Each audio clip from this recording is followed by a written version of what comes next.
Ang kapalaluan ay pagbibigay ng paggalang o pagpapahalaga sa sarili.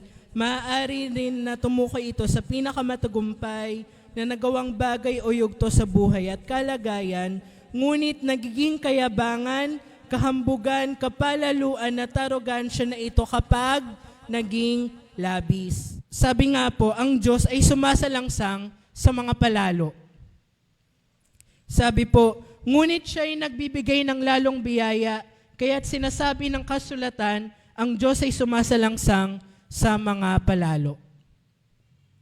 Marapat lamang na sumalangsang ang Diyos sa mga palalo. Kasi ang Panginoon gusto niya tayong makitaan ng kababaan ng loob. Marapat lamang na lumakad tayo in humility sa ating Panginoon. Kasi kapag hindi tayo nasumpungan sa humility, hindi natin magagampanan ang katwiran ng ating Panginoon kasi sarili lang natin ang maiintindi natin. Sarili lamang natin ang naiisip natin kapag umiiral sa atin yung kapalaluan.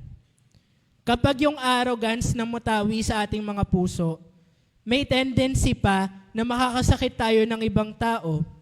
May tendency pa na makakagawa tayo ng mga questionable decisions na kung iisipin po nating mabuti, hindi kalulugdan ng ating Panginoon. Hindi malulugod ang ating Diyos kapag umiiral sa atin yung kapalaluan kasi hindi natin natataas ang ating Panginoon. Hindi natin nabibigay yung marapat na kaluwalhatian sa ating Panginoong Jesucristo. Sapagkat siyang kalooban ng Diyos na dahil sa paggawa ng mabuti ay inyong mapapatahimik ang kamangmangan ng mga palalo. Ayan, mga kapatid, ano? Ganyan talaga Sa pamamalagi natin sa ibabaw ng sanlibutan ito, sa paglakad natin, sa pakisalamuha natin sa ating mga kapwa, o kaya kahit sa trabaho, kahit saan, makakasumpong talaga tayo ng taong palalo, taong mayabang. Pero ano pong sinasabi sa atin? Dahil daw sa paggawa natin ng mabuti, doon sa kababaan ng ating kalooban, mapapatahimik natin yung mga mayabang na yan, yung mga palalo na yan. Silang mismo mapapahiya sa ginagawa. Bakit? Sige nga, gawan ka ng kapalaluan, masama yun. Gawan ka ng masama, gantihan mo ng mabuti. Diba? Sa mga tao, kapag ginawan ng masama, gagantihan. Lalong masama.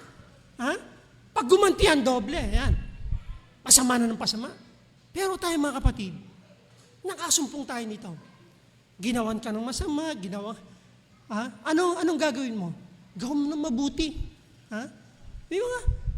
Pagka ang tao, mausay siya, sige, mausay ka. Ika nga mga kapatid, tayo po, na mga tinuruan ng katwiran ng ating dakilang Diyos, masumpungan tayo. Lagi sa kababaan ng kalooban.